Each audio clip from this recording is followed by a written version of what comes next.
How do you hold a kingdom together when it is trying to tear itself apart?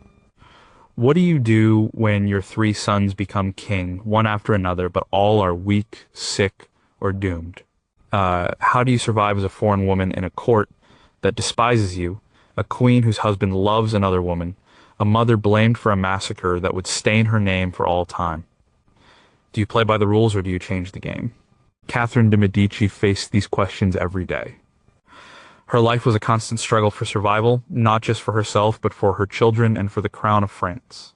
Her answers prove that long before any writer dreamed of Westeros, a real queen was playing the Game of Thrones, and she was playing to win. Number 20. How does a foreign bride survive a hostile court? Catherine de Medici arrived in France in 1533 as a 14-year-old girl.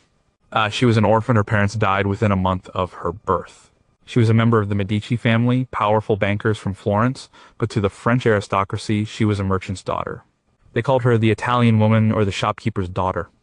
It was not a compliment. She was married to Henri, the second son of King Francis I. This meant she was not even in line to be queen. She was a political pawn, part of a deal between the Pope, her uncle, and the French king. Her huge dowry was the main reason for the marriage. But much of that dowry never even arrived. For the first 10 years of her marriage, she failed at her one primary duty. She could not produce an heir. The court whispered. They suggested she was barren. There was talk of annulling the marriage, of sending her back to Italy in disgrace. This was a death sentence for a woman in her position. To be repudiated meant a life of obscurity in a convent. She was in a foreign land, with no family to protect her. Her husband, Henri, was openly devoted to his mistress, Diane de Poitiers. Catherine was alone and powerless. Her position was fragile. Every day was a test. So what did she do? She did not complain. She did not make scenes. She made herself useful. She learned the customs of the French court. She was an excellent hunter and horsewoman, skills that impressed her father-in-law, King Francis I. She was intelligent and charming. She understood that direct confrontation was impossible. She had to play a long game. She befriended the king. She showed humility and devotion to her husband, even as he ignored her. She studied the people around her, learning their strengths, their weaknesses, their ambitions. She was watching, she was learning, she was waiting. After a decade of uncertainty and humiliation, she finally gave birth to her first child, a son. Then she had 9 more. She had secured her position not with power or wealth, but with patience and persistence. She had survived her first test. She proved that you did not need to be born into the center of power to learn how to wield it. You just needed to survive long enough to get your chance. This decade of silence and observation was her education. It taught her how to navigate a world that wanted to discard her. It was the foundation for every move she would make later. Number 19, what do you do when your husband's mistress holds the real power? For over 20 years, Catherine de Medici lived in the shadow of another woman. Diane de Poitiers was not just her husband's mistress.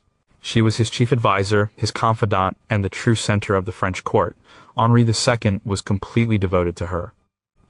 He was 20 years younger than Diane, but he treated her like a goddess. He gave her castles, like the magnificent Château de Chenonceau. He allowed her to control royal appointments and influence policy. He even let her wear the crown jewels. Ambassadors knew that to get the king's ear, they first had to go through Diane. She was the queen in all but name. And Catherine had to endure this public humiliation. She was the queen, the mother of the king's children, yet she was treated as a secondary figure. Diane's emblem, a crescent moon and a bow, was everywhere, intertwined with Henri's own symbols. Catherine's was nowhere to be seen. At official events, Catherine had to watch as her husband publicly honored his mistress. It was a constant daily reminder of her powerlessness. Any other woman might have protested, plotted, or fallen into despair. Catherine did none of these. She played the part of the dutiful wife. She was polite to Diane. She maintained a civil, if not warm, relationship with her rival.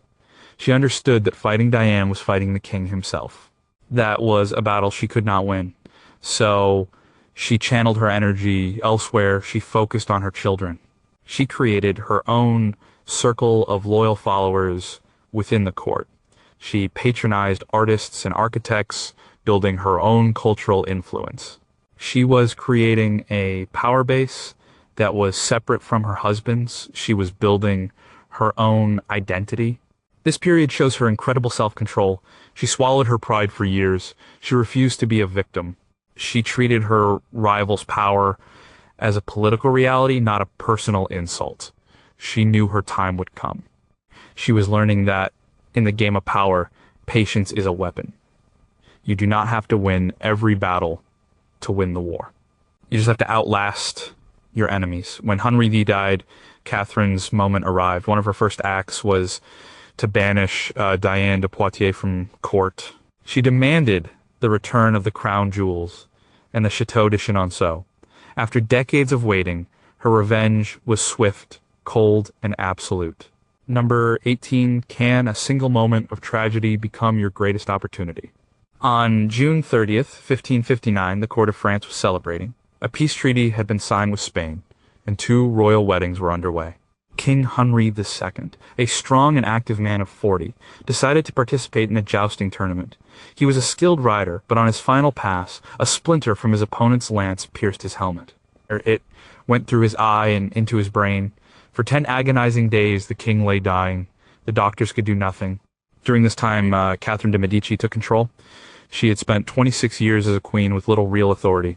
Now, she seized it. She barred her husband's mistress, Diane de Poitiers, from the sick room. She controlled all access to the dying king. She was the one who received reports from ministers and ambassadors. She was preparing for the transition of power. When Henri died on July 10th, her eldest son, Francis, became King Francis II. He was only 15 years old. He was a sickly, insecure teenager, completely dominated by his young wife, Mary, Queen of Scots, and her powerful uncles, the Duke of Guise and the Cardinal of Lorraine. I mean, Catherine could have been sidelined again. The Guise family was ready to rule France through the young king, but Catherine refused to be pushed aside. She was now the Queen Mother. That title carried immense weight. She did not panic. She did not overplay her hand. She positioned herself as the essential advisor, the voice of experience. She knew the young king was weak and would not live long. She had to secure the future for her other sons. The king's sudden death was a national tragedy, but for Catherine it was a political earthquake that opened a path to power. She had been a student of politics for over 2 decades. Now she had to put her lessons into practice.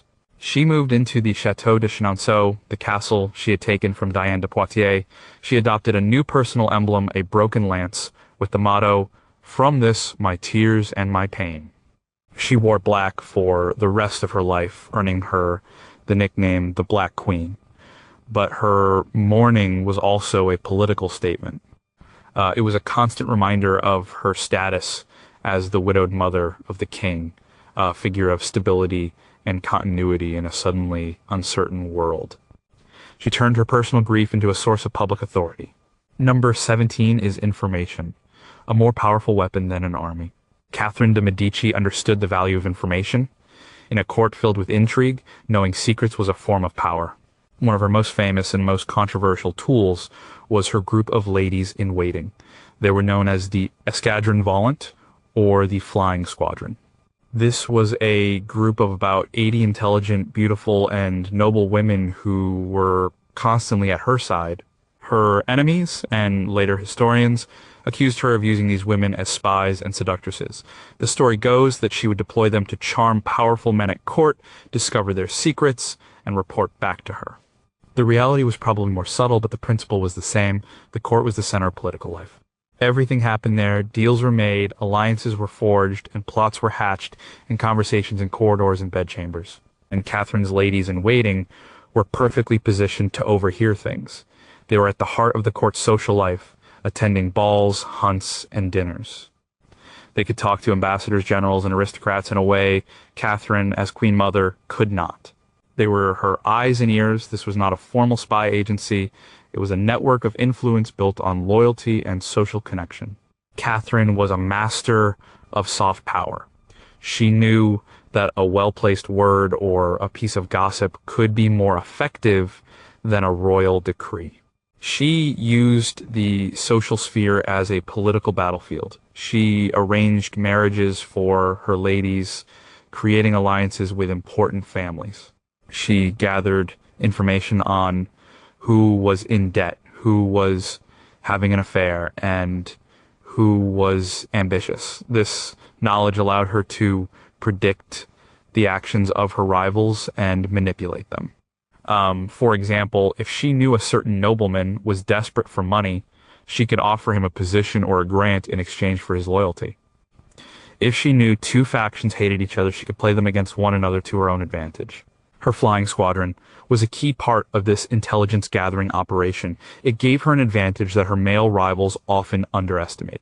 They saw women at court as decorative. Catherine saw them as assets. She was running an intelligence network in plain sight. Number 16, what happens when a conspiracy tries to kidnap the king? In 1560, France was a powder keg. The country was split between Catholics and Protestants, known as Huguenots. The powerful Catholic guy's family effectively controlled the young King Francis II. A group of disgruntled Huguenot nobles decided to take drastic action. They planned to storm the Château d'Amboise, kidnap the young king, and arrest the Guise brothers. This was the conspiracy of Amboise. It was a direct challenge to royal authority. The plot was discovered before it could be fully executed.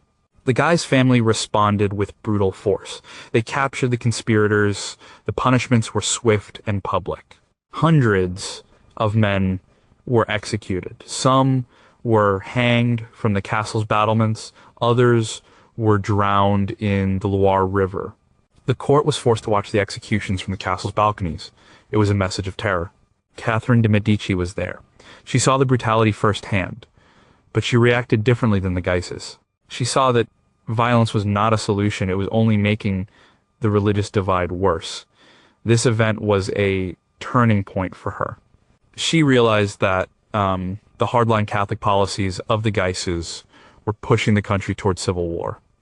She began to advocate for a different path moderation. After the conspiracy, her influence grew. The young King Francis II died later that year. Her second son, Charles IX, became king. He was only 10 years old. Catherine was named Regent of France. She now held real power. One of her first goals was to reduce the influence of the Guise family. She remembered the lesson of Amboise. She believed that France could only survive if Catholics and Protestants could find a way to live together. She did not pursue this policy out of pure idealism. It was a pragmatic choice. She knew the monarchy was too weak to crush the Huguenots completely. And she knew that continuing the Guises' brutal policies would lead to endless war, which would destroy the kingdom she was trying to save for her sons. The failed conspiracy taught her that force alone was not enough. You needed political solutions. This was the beginning of her career as a broker of peace, a role that would define her reign. Number 15, can you force people to tolerate each other? With her son Charles next on the throne and herself as regent, Catherine de Medici made a bold move. She decided to try to solve the religious problem not with swords, but with words. In 1561, she organized a major conference at Poissy, near Paris. It was called the Colloquy of Poissy. Her goal was to bring together the leading Catholic bishops and Protestant theologians to debate their differences. She hoped they could find a compromise, some common ground that could reunite the French church and end the conflict. It was an extraordinary idea for its time. In an age of religious fanaticism, Catherine was proposing dialogue. She presided over the meetings herself. She listened patiently to hours of complex theological arguments. The leading Protestant speaker was Theodore Beza. The Catholic side was led by the Cardinal of Lorraine. For weeks, they debated, but it was a failure. The two sides were too far apart. They could not agree on the most fundamental points of their faith. The Colloquy of Poissy collapsed without a resolution. The hardliners on both sides were pleased. They had never believed in compromise. But Catherine did not give up. If she could not achieve religious unity, she would try for civil tolerance. In January 1562, she issued the Edict of Saint-Germain. This was a revolutionary piece of legislation.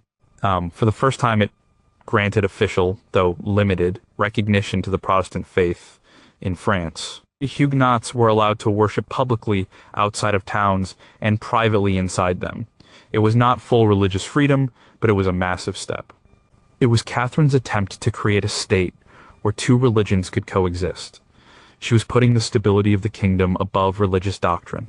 This was the policy of the Politiques, a group of moderate Catholics who believed that national unity was more important than religious uniformity. And Catherine was their leader. The edict was her greatest attempt at peace. It was also a gamble. The Catholic hardliners were outraged. The French Parliament refused to register the edict for weeks. They saw it as a betrayal of the true faith. Catherine had to force them to accept it. She was trying to steer a middle course. But in a deeply divided country, the middle ground was a dangerous place to be. Number 14, how do you stop a war once it starts? Catherine's policy of moderation was shattered just a few weeks after she issued the Edict of Saint-Germain. In March 1562, the ultra-Catholic Duke of Guise was traveling through the town of Vassy. He and his armed retainers came across a group of Huguenots holding a religious service in a barn. A confrontation began. It ended in a massacre. The Duke's men killed over 50 unarmed Protestants, including women and children. The massacre of Vassy was the spark that ignited the French wars of religion. The country exploded into civil war. The Huguenots took up arms, led by the Prince of Condé and Admiral Gaspard de Coligny. They seized cities across France. The Guise family led the Catholic forces. Catherine was caught in the middle. Her policy of peace had failed. Now she had to manage a war. Her primary goal was always the same, preserve the power of the monarchy and the integrity of the kingdom for her son, the king. She did not want a victory for either the extreme Catholics or the Protestants. A complete Guise victory would mean they would control the crown. A complete Huguenot victory was unthinkable. So she tried to control the conflict. During the First War of Religion, she traveled with the royal army. She was present at the siege of Rouen. She showed incredible personal courage, often visiting the front lines. She was trying to hold the state together while the factions fought. The war was brutal and chaotic. The Duke of Guise was assassinated. The Protestant leader Condé was captured by the Catholics, and a Catholic leader was captured by the Protestants. After a year of fighting, both sides were exhausted. This gave Catherine her opening. She negotiated the Peace of Amboise in 1563. It was another compromise treaty. It confirmed the policy of limited toleration for Protestants, though it was less generous than her original edict. She had managed to end the First War, but it was not a real peace. It was just a truce. The underlying hatreds and suspicions remained. This would be the pattern for the next 30 years. A war would break out, Catherine would try to manage it, and then she would negotiate a fragile peace. She spent her life trying to put out fires, knowing that a new one would always start somewhere else. Number 13, could a 2-year royal road trip save a country? After the First War of Religion ended in 1563, Catherine knew the peace was fragile. The country was still deeply divided. She needed to do something to reinforce the authority of her son, King Charles the Next, who was now a teenager. She came up with a spectacular plan, a grand tour of France. It was a massive royal procession that would travel through the kingdom for 2 years, from 1564 to 1566. This was not a vacation, it was a masterful piece of political theater. The scale of the operation was immense. The royal court, with thousands of people, including nobles, ministers, servants, and soldiers, traveled over 2,500 miles. They moved slowly, stopping in major cities and towns along the way. In each place, the king and his mother would preside over elaborate ceremonies, festivals, and processions. They met with local officials and nobles. They listened to petitions and settled disputes. The entire journey was designed to achieve several goals. First, it was a PR campaign. It was meant to show the French people their king, to build personal loyalty, and to remind everyone that France was a single kingdom under a single monarch. It was a display of royal power and magnificence. Second, it was an enforcement tour. Catherine and Charles made sure that the Edict of Amboise, the peace treaty that ended the war, was being implemented in the provinces. They could bypass uncooperative local parliaments and enforce the king's will directly. Third, it was an intelligence gathering mission. Catherine could see for herself the state of the country. She could assess the loyalties of the various regional governors and nobles. She could see where the tensions were highest. The tour was a huge success in many ways. It helped to pacify the country for a time. It strengthened the image of the monarchy. It also allowed Catherine to teach her son the art of kingship. But it was also during this trip that one of the most suspicious events of her career took place, a meeting in Bayonne in 1565 with her daughter Elizabeth, who was Queen of Spain, and the formidable Duke of Alba, a top general of the Spanish king. The Protestants feared they were plotting a Catholic International League to destroy Protestantism in Europe. Catherine denied it. She said it was just a family reunion, but the suspicion never went away. The Grand Tour showed Catherine's understanding of propaganda and spectacle. She knew that power was not just about armies and laws, it was also about perception. Number 12, why marry your daughter to your greatest enemy? By the early 1570s, France had been through 3 civil wars. Catherine de Medici was still searching for a lasting peace. She decided on another audacious plan. She would arrange a marriage between her Catholic daughter, Marguerite de Valois, and the leading Protestant prince, Henry of Navarre. And Henry was the future leader of the Huguenot cause. A marriage between these two would, in theory, unite the 2 warring factions of the French nobility.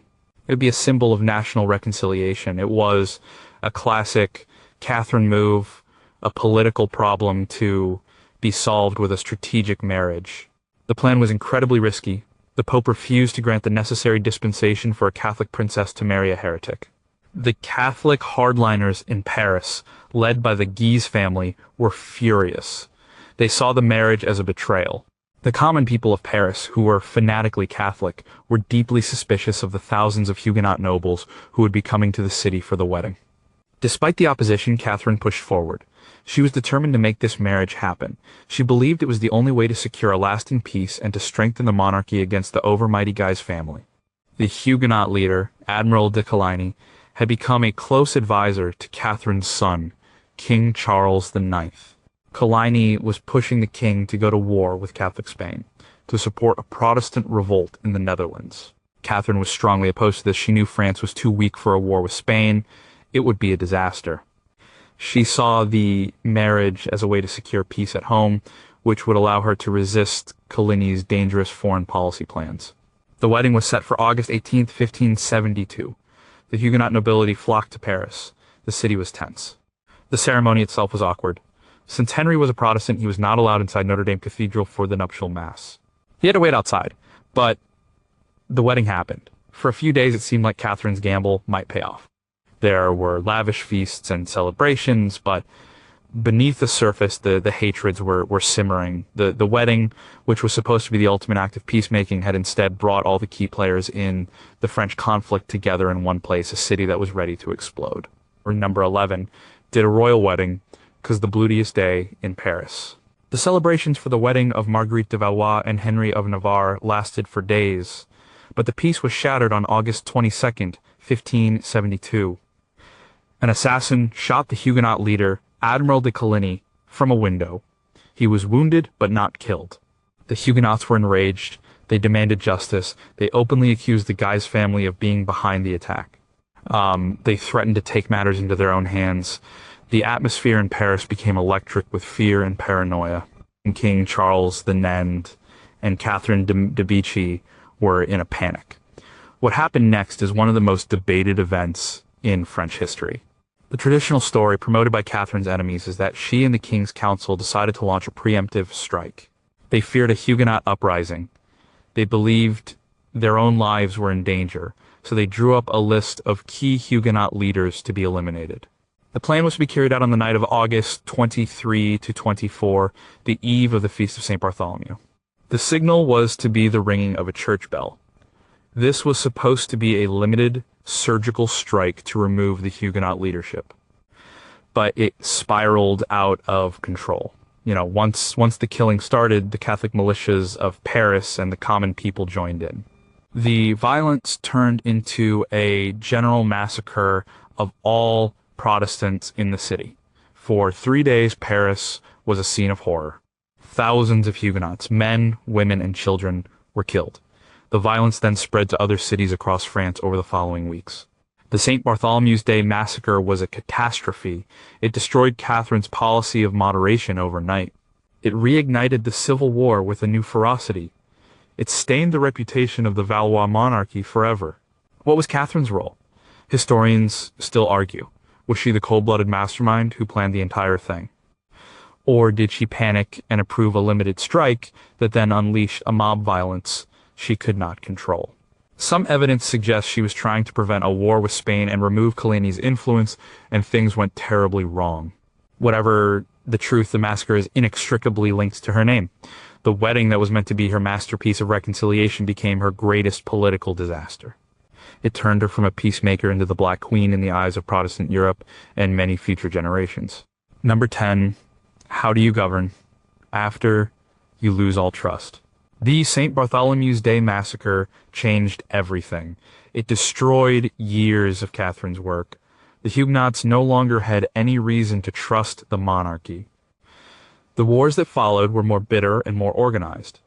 The Protestant movement became radicalized. Our writers began to produce theories of resistance, arguing that it was legitimate to overthrow a tyrannical king. The massacre also backfired on the international stage. While Catholic Spain celebrated, Protestant countries like England were horrified. Catherine's reputation was ruined. She and her son, King Charles IX, tried to manage the fallout. At first, they claimed the massacre was a result of the feud between the Guise and Coligny families. Then they changed their story, and the king officially took responsibility, claiming he had acted to prevent a Huguenot plot against the crown. This only made things worse. Catherine found herself in an impossible position. She was trying to govern a country where a significant portion of the population now saw her as a murderer. The moderate Catholic politiques, who had once been her allies, were appalled by the violence. They began to see the fanatical Catholic League, led by the Guise family, and the weakened monarchy as equal threats to the stability of France. Catherine continued to do what she had always done. She tried to negotiate. She sought to find a middle path. But her credibility was gone. In 1573, the royal army besieged the Huguenot stronghold of La Rochelle. The siege was a failure. It proved that the massacre had not broken the Protestant will to fight. It had only strengthened it. Catherine was forced to negotiate yet another peace treaty, the Edict of Boulogne. It granted limited concessions to the Huguenots, proving that the policy of violence had failed. The king, Charles IX, was already sick with tuberculosis. He was haunted by the massacre, and his health declined rapidly. He died in 1574, less than 2 years after the event. He was succeeded by his brother Henry III. Catherine's second son was dead. Her third son was now king, and the country was more divided than ever. She had to start all over again, but this time she was working with a reputation that was permanently damaged. Number 9, what is it like when your favorite son becomes your greatest problem? Catherine's third son, Henry, was her favorite. He was intelligent, charming, and stylish. While his brother Charles was King of France, Henry had been elected King of Poland in 1573. Catherine was proud of this achievement, but when Charles IX died in 1574, Henry abandoned the Polish throne and rushed back to France to become King Henry III.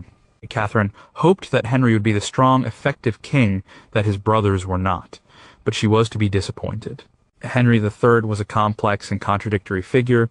He was deeply religious, but also loved extravagant parties and fashion. He surrounded himself with a group of handsome young male favorites known as the mignons, which led to scandalous rumors at court. He was capable of decisive action, but also prone to periods of depression and indecision. Catherine remained his most important advisor, but he did not always listen to her. He was more independent than his brothers had been. Their relationship was a constant push and pull. She would urge caution and negotiation. He would sometimes favor confrontation. The political situation was deteriorating. A new political military coalition had formed against the crown. It included Huguenots, led by Henry of Navarre, and moderate Catholics, led by the king's own younger brother, Francis, Duke of Alencon. This was Catherine's worst nightmare, a union of her enemies, led by one of her own sons. In 1576, this coalition forced King Henry III to sign the Peace of Monsieur. This was the most favorable peace treaty the Protestants had ever received. It granted them widespread freedom of worship and a number of fortified towns. Catherine hated this treaty. She felt it gave away too much and dangerously weakened the monarchy, but the king had no choice but to sign it. This peace, in turn, led to the formation of the Ultra-Catholic League, led by the Duke of Guise, to protect Catholic interests. France was now splitting into three factions: the Huguenots, the Catholic League, and the weakened monarchy in the middle. Catherine spent the rest of her life trying to navigate this impossible triangle, trying to protect her favorite son from his enemies, and often from himself. Number 8, can you build your way to power? Catherine de Medici was one of the great architectural patrons of the French Renaissance. This was not just a hobby. For her, building was another form of politics. Her projects were designed to display the power, prestige, and cultural sophistication of the Valois dynasty. She used architecture as propaganda. After her husband's death, she began a series of ambitious building projects in Paris. The most famous was the Tuileries Palace. She planned a magnificent palace with extensive gardens just outside the old city walls. It was a statement of her own power and vision. She also added a new wing to the Louvre, the main royal palace. She was instrumental in bringing Italian architectural styles and artists to France. Her projects were incredibly expensive. She poured a fortune into them. This was at a time when the kingdom was constantly on the verge of bankruptcy due to the civil wars. Her critics accused her of extravagant waste, but Catherine saw it as a necessary investment. In an era when the monarchy's real power was often weak, the appearance of power was crucial.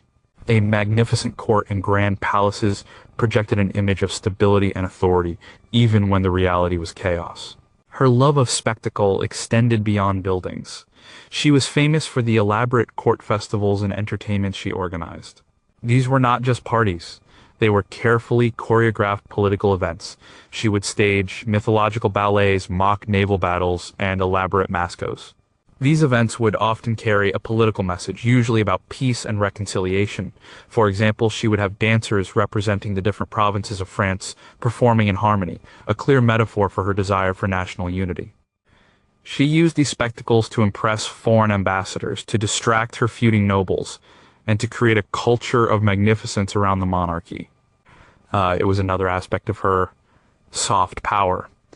While the men fought with swords, Catherine fought with beauty, art, and stone. She was trying to build a dynasty that would be remembered for its cultural achievements, not just for its wars.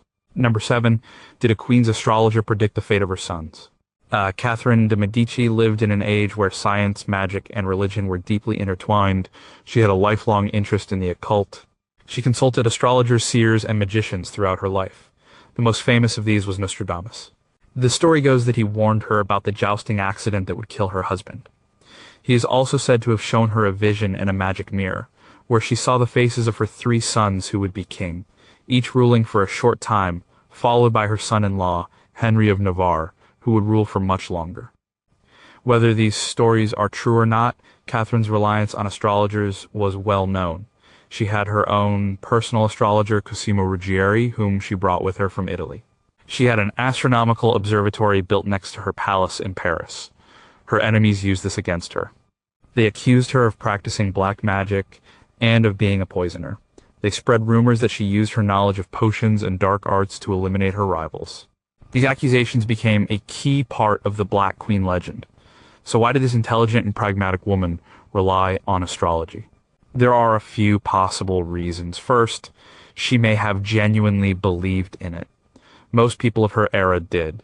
It was considered a legitimate science. Second, it was a way of trying to gain some sense of control in a world that was chaotic and unpredictable. The stars offered a map of the future, a way to prepare for what was coming. Third, it could be a political tool. A favorable prophecy could be used to legitimize a course of action. An unfavorable one could be used to discourage an opponent. It was another way to gather information and influence people. Her interest in astrology was not a sign of weakness. It was part of her character as a Renaissance ruler. She was interested in all forms of knowledge and all potential sources of power, whether they came from spies, diplomats, or the stars. She was using every tool at her disposal to navigate the dangerous world she lived in. Number 6, how do you handle a son who is a diplomatic disaster? Catherine had 4 sons. 3 became King of France. The 4th, Francis, Duke of Alencon, and later Anjou, was her youngest and perhaps her most troublesome. He was physically scarred from smallpox and had a difficult, ambitious personality. He was a constant source of political trouble for Catherine and his brother, King Henry III. He was perpetually dissatisfied with his position. He wanted his own kingdom. This ambition made him a useful pawn for various factions. He repeatedly allied himself with the Huguenots and the moderate Catholic politique against his own brother, the king. He was the Monsieur who gave his name to the humiliating Peace of Messier in 1576. Catherine had to spend years in difficult negotiations trying to manage the rivalry between her 2 surviving sons and prevent it from tearing the kingdom apart. Then, Alencon's ambition turned abroad. Catherine tried to use him as a diplomatic tool. For years, she tried to arrange a marriage between him and Queen Elizabeth I of England. A union between France and England would have been a powerful alliance against Spain. Catherine pursued this match relentlessly. Queen Elizabeth, a master of diplomatic games herself, kept the negotiations going for years without ever committing. She played along, even calling Alencon her frog. The French prince actually visited England to court the queen. The whole affair was a long and ultimately fruitless diplomatic dance. At the same time, Alencon got himself involved in the Protestant revolt in the Netherlands against Spanish rule. He saw it as a chance to carve out a kingdom for himself. He was offered the title of Sovereign of the Netherlands by the Dutch rebels. Catherine and Henry III reluctantly supported this venture, hoping it would get him out of France and direct his disruptive energy elsewhere. But it was a complete disaster. Alencon was a poor military leader and a worse politician. He tried to seize absolute power in a surprise attack on Antwerp, which failed miserably. His army was defeated, and he returned to France in disgrace. He died of illness in 1584. His death had a massive political consequence. He was the last of Catherine's sons. King Henry III had no children. The heir to the French throne was now the Protestant leader, Henry of Navarre. This set the stage for the final and most brutal phase of the religious wars. Number 5, how do you react when your city turns against you? By 1588, the situation in Paris was explosive. King Henry III was deeply unpopular. The people of Paris, fanatically Catholic, adored Henry, Duke of Guise, the charismatic leader of the Catholic League. They saw him as the true defender of the faith. The king feared the Duke of Guise's power and had forbidden him from entering the city. But on May 9th, 1588, the Duke of Guise defied the king's order and rode into Paris to a hero's welcome. The king responded by moving royal troops into the city. This was a fatal miscalculation. The presence of the king's soldiers provoked the Parisians. On May 12th, the people rose up. They built barricades in the streets, blocking the royal troops. This was the Day of the Barricades. The city was in a state of open rebellion against its king. The king's position was hopeless. He was trapped in the Louvre Palace. The Duke of Guise was the master of Paris. Catherine de Medici, now nearly 70 years old and in poor health, stepped into the crisis. She tried to do what she had always done, negotiate. She left the Louvre and was carried through the barricaded streets in a sedan chair to speak with the Duke of Guise. It was a humiliating journey. The crowds jeered at her. She, the Queen Mother, who had ruled France for decades, was now a supplicant in her own capital. She tried to mediate between her son and the Duke. She negotiated for hours, trying to find a peaceful solution. Her efforts bought enough time for the king, Henry III, to slip out of the Louvre and escape from Paris. Catherine had saved her son, but the monarchy had suffered a massive defeat. The king was a fugitive from his own capital. Catherine was left behind in Paris, effectively a hostage of the Duke of Guise and the Catholic League. She was forced to continue negotiating from a position of extreme weakness. It was her last great political battle, and it was a scene of her ultimate powerlessness. The city she had tried to shape and beautify had turned on her and her son. Number 4, can you trust your son to follow your advice? After escaping Paris, King Henry III was in a desperate position. He was forced to make concessions to the Catholic League. He signed the Edict of Union, agreeing to all of their demands and making the Duke of Guise the Lieutenant General of the kingdom. He had essentially handed over power to his greatest rival. Catherine continued to advise him from Paris. She urged him to be patient, to look for a political solution, to find a way to reconcile with the Guises. She believed confrontation would be disastrous, but Henry III had enough. He was tired of being humiliated. He decided on a different course of action. In December 1588, he called a meeting of the Estates General at the Château de Blois. He summoned the Duke of Guise and his brother, the Cardinal of Guise, to a council meeting. It was a trap. As the Duke of Guise entered the king's chambers, he was ambushed and killed by the king's personal bodyguards. A short time later, the cardinal was also arrested and executed. Henry III had eliminated his rivals. When he went to tell his mother what he had done, Catherine was horrified. She was on her deathbed, suffering from a lung infection. The king reportedly told her, "Now I am the king of France. I have killed the king of Paris." Catherine knew this was not a victory. It was a catastrophe. She told him he had cut a bold slice, but now he had to sew it up. She knew that assassinating the Guise brothers would not solve the problem. It would enrage the Catholic League and throw the country into even more chaos. And she was right. The news of the murders caused Paris and other Catholic cities to erupt in open rebellion against the king. The king was now at war with the majority of his Catholic subjects. Catherine's life's work of trying to hold the center, of trying to find a compromise, had been destroyed by her own son's rash act of violence.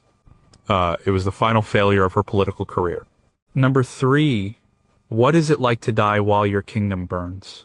Catherine de Medici died on January 5th, 1589, just a few weeks after the assassination of the Duke of Guise. She was 69 years old. She died in the Château de Blois, sick and defeated. The kingdom she had spent her entire adult life trying to preserve was more broken than ever. The king, her last surviving son, was an outcast, denounced by the Pope and at war with his own capital. The country was in the grip of a vicious civil war. Her death was almost an afterthought in the midst of the chaos, because Paris was controlled by the Catholic League, which now considered her and her son to be enemies. She could not be buried in the traditional royal necropolis at the Basilica of Saint-Denis. She was given a temporary burial at Blois. Her body would not be moved to Saint-Denis to rest beside her husband and children for many years. It was a final, sad symbol of her family's fall from grace. In her last days, she urged her son, Henry III, to reconcile with his Protestant heir, Henry of Navarre. It was her final piece of pragmatic advice. She knew that, with the Catholic League in open rebellion, the only hope for the survival of the monarchy was an alliance between the king and his Protestant successor. It was an ironic end for the woman who was blamed for the St. Bartholomew's Day massacre. Her last political act was to push for an alliance with the leader of the Huguenots. After her death, Henry III did just that. He made an alliance with Henry of Navarre, and their combined armies marched on Paris. But a few months later, Henry III was assassinated by a fanatical Catholic monk. On his deathbed, he officially recognized Henry of Navarre as his successor. Catherine's last prophecy had come true. All her sons were gone, and her Protestant son-in-law was now the rightful king of France. Number 2, who writes your story after you are gone? When Catherine de Medici's death did not end her story. In fact, it was the beginning of a new one, the creation of her legend. After she was gone, she could not defend herself. Her enemies were free to write her history, and they did so with a vengeance. Protestant writers across Europe portrayed her as a monstrous tyrant. They blamed her entirely for the St. Bartholomew's Day massacre. They painted her as a disciple of Machiavelli, a cold and calculating Italian who used poison and assassination as her primary political tools. They called her the Serpent of Florence. This was propaganda designed to demonize the Valois dynasty and the Catholic cause. This image was solidified in a flood of pamphlets and books. The most famous was a 1575 work called The Wonderful and Horrible Life of Catherine de Medici. It accused her of every imaginable crime, from political murder to personal depravity. It drew on anti-Italian and anti-woman prejudices. This version of Catherine, the Black Queen, was incredibly powerful. It was simple, dramatic, and explained a complex and confusing period of history by blaming everything on one evil foreign woman. This legend was so strong that it influenced historians for centuries. Even famous writers like Alexandre Dumas, in his novel Queen Margot, presented her as a sinister and malevolent figure. Only in more recent times have historians tried to look past the legend and see the real woman. They have read her thousands of surviving letters. They have studied the context in which she operated. A more complex picture has emerged. She is no longer seen as a simple villain. She is seen as a political survivor, a pragmatic leader who is trying to navigate an impossible situation. Her primary goal was not the destruction of Protestantism, but the preservation of the French monarchy for her sons. Her methods were sometimes ruthless, but she lived in a ruthless age. She preferred negotiation and compromise to war. She made many mistakes, and the St. Bartholomew's Day massacre remains a terrible stain on her record. But she also held France together in one form or another for 30 years. The myth of the Black Queen is a powerful story. But the reality of the pragmatic ruler, the desperate mother, and the tireless politician is far more interesting. Number one, did she invent the game? So did Catherine de Medici invent the Game of Thrones? The question is not about dragons and fantasy. It is about power. It is about how you win it, how you keep it, and how you use it in a world where the rules are constantly changing and your enemies are everywhere. In that sense, Catherine's entire life was a masterclass in playing the game. She started with nothing. She was a foreign orphan, a bride in a hostile court, a queen with no power. She learned to survive through patience and observation. When tragedy gave her an opening, she seized it. She ruled as regent for her young sons, a woman in a world of powerful men. She faced religious fanaticism, noble conspiracies, and civil war. She used every tool she had. She used marriage as a weapon of statecraft.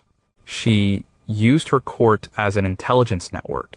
She used art and architecture as propaganda. She tried to steer a middle course in an age of extremes, promoting tolerance when others demanded holy war. She was a politique who put the survival of the state above religious dogma. She made alliances with her enemies when it was necessary. She cut them down when she felt she had no other choice.